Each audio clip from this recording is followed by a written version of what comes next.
प्रणाम, नमस्कार, good morning, Sat Sri Akal, शुभ Janmashtami to all of you. Issues English में प्रोफेशनल वर्ल्ड में एक एक वेरी कॉमन कहावत है। ये वोकेबलरी भी ना चलती रहती है, जैसे व्हाट्सएप लैंग्वेज, व्हाट्सएप न्यूज़ चलती है, तो ये vocabularies I have trust issues, तो सील योर लिप्स। इश्यूज, मुद्दे, हम कौन हैं, हम क्या हैं, हम क्यों हैं, हम कुछ भी नहीं हैं, हम बहुत छोटे हैं, लेकिन जो हमारे मुद्दे हैं ना वो बड़े बड़े हैं। या तो बड़े बड़े, ये मतलब एक पेट का सवाल और एक जान के सवाल से बड़ा मुद्दा क्या और क्या हो सकता है। when someone is so hungry, मतलब उसको पेट भरना है और एक जान पे किसी की बनाई है, उससे बड़ा मुद्दा तो मेरे को नहीं लगता है। ज़िंदगी में बहुत कुछ हो सकता है और होना भी नहीं चाहिए, बट हमारे मुद्दे बहुत बड़े बड़े होते हैं।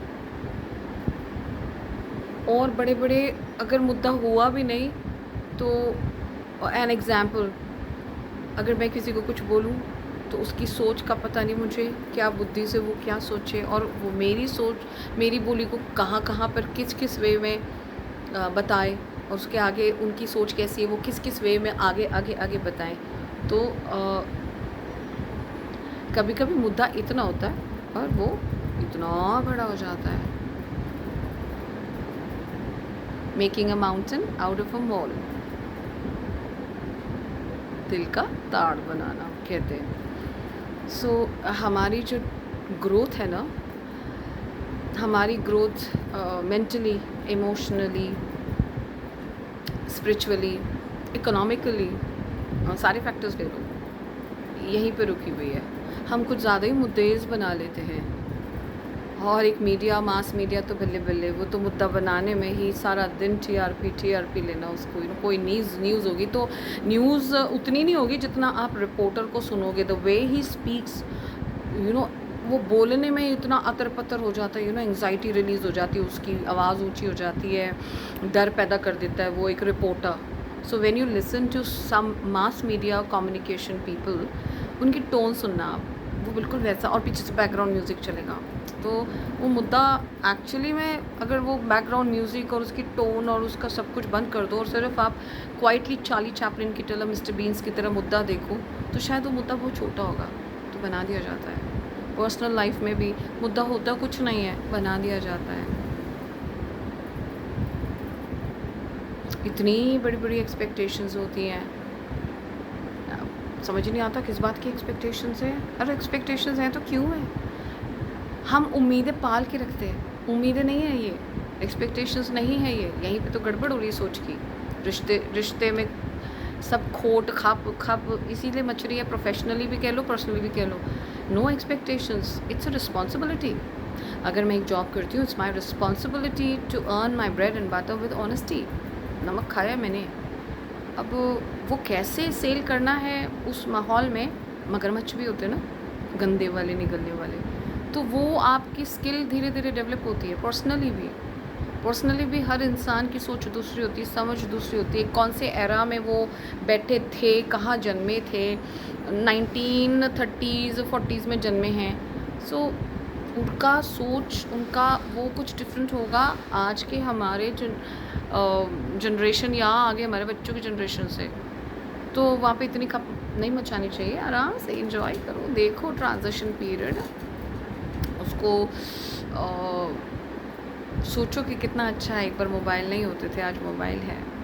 पहले चिट्ठियाँ जाती थी, टेलीग्राम्स जाते थे, वेट करते थे, एक लाइन भी आ गया ना कि आप चिंता मत करना, आप खुश रहिए, हम आपसे बहुत प्यार करते हैं, तो बंदा उसी में पूरी उम्र गुजार लेता था। The power of the words and the positivity was this. तो आजकल तो और होना चाहिए। आजकल तो आप मुझे देख सकते हो, मैं आपको देख सकती हूँ, मेरे घर वाले मुझे देख सकते हैं, आगे मेरे बच्चों के बच्चे शायद मुझे देख लें, तो कितना कुछ अच्छा आ गया ना। उस अच्छे के बाद भी इसीलिए क्योंकि एक्सपेक्टेशंस, उम्मीदें कुछ ज़्यादा पाली हुई हैं और इतने के काबिल हम कोई नहीं है। हम अपने को देखें तो ऐसा कुछ हमने अचीव नहीं किया जो दूसरों से हम बोलते हैं उम्मीदें पालते हैं। तो कोई अगर पूछे भाई इतनी उम्मीदें क्यों रख रहे हो और आपने क्या ऐसा कर लिया है जो आप दूसरों से चाहते हो। You have to be either reformist, revolutionary और a great leader to change the world. So be the change you wish to see first. तो ये जो उम्मीदों का ताना बाना है ये एक डेवलपिंग चलता रहता है, दिमाग उलझा हुआ सबका, बच्चों से लेकर बूढ़ों तक। और जो सीनियर्स होते हैं उनसे तो हम सब एक्सपेक्ट करते हैं कि वो बहुत वाइज होंगे, विजडम होगा उनमें भरा हुआ, हिम्मत होगी, दिलेरी होगी, मर्दानगी होगी। मर्दानगी मतलब नॉट मर्दों के लिए, मतलब औरतें भी एक पावर सिंबल होगा, पर सब कुछ क्रैश। तो साथ ना भी रहते हों तो कम्युनिकेशन जो है ना वो गड़बड़ हो रही है। इसका मतलब if we are not living together or we are far away, for example my brothers they live far away, सात समुंदर पार, बट जब कम्युनिकेशन अच्छी हो तो सब समझ आ जाता है। अगर कम्युनिकेशन बिकॉज ज़रिया ही कम्युनिकेशन है या ये शक्ल है या आपके थॉट है, तो वो अगर अच्छी हो तो सब बातें समझ आ जाती हैं, बहुत प्यार बना रहता है, जो कि है। नहीं तो पास बैठे भी एक घर के अंदर खिचड़ी ही पकती है, सिर्फ समझ का फेर है। और याद रखना हम बहुत छोटे हैं, किसी को कुछ जज करने से पहले, एक्सपेक्टेशंस करने से पहले अपने गिरमान में झांक ले। और कोई बहुत बड़ा इशू नहीं होता, पेट पालना बहुत बड़ा इशू है। इशू है पेट पालना, आपकी जान पे बन पाए तो समझ लो इशू है, अदरवाइज़ ऐसा कैसा इशू है बताओ तो ज़रा सोचो कौन सा इशू है, लिख के दो कितने इश्यूज़ हैं। सो ये इशू विशू कुछ नहीं है।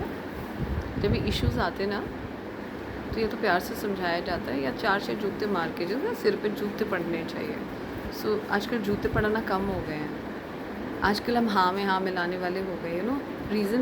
रीज़न जो होता है it's none of my business. ठीक है, सुन लिया, चार बातें उसके लिए अच्छे के लिए बोल दी, बट कोई सच्चा होगा ना वो चार चांटे मारेगा और सुधारेगा। और फिर भी नहीं सुधरा ना तो वो कट्टी कर लेगा, कट्टी, वो कहेगा भाड़ में जा। ऐसे सुधारना ज़रूरी है, ये सुधारना होता है। जूते मारना इज़ ऑल्सो सुधारना, जूते मारना नहीं होता। जब बंदे का दिमाग थोड़ा सुस्त हो ना, सुस्त ट्रिकी हो, स्कीमी हो, तो जूते ही पड़ते हैं। तो थप्पड़ भी एक प्यार की निशानी है, समझे? Yes it's true. हाँ, किसी को थप्पड़ मारना भी प्यार की निशानी है। सच्ची सोचो अब खुद दिमाग लगाओ कैसे। सो हाँ में हाँ मिलाना बंद कर दे और क्या मारना शुरू कर दे वो आप देख लो, जूता, चप्पल, हाथ या क्या, पर मारना पड़ेगा। दिस इज़ हाई टाइम, क्योंकि आप प्यार करते हो ना, इसीलिए। सो एंजॉय और मेक अ लिस्ट किस किस को थप्पड़ मार रहे हैं आज, बिकॉज आप प्यार करते हो, इसीलिए। Yes, I am not joking, it's a serious thing. प्यार में कभी कभी ऐसा हो जाता है, छोटी सी बात का फसाना बन जाता है। Thanks to my dad, so many good songs I have in collection. Make a list. और मेरे लिए कुछ हो तो आ जाना जी, मोस्ट वेलकम जी। आया नो मेरे घर पे, मुझे फ़ोन कर लेना। Okay, you are free to do that. प्यार है ना, प्यार, and I mean it. Stay blessed. Love you all.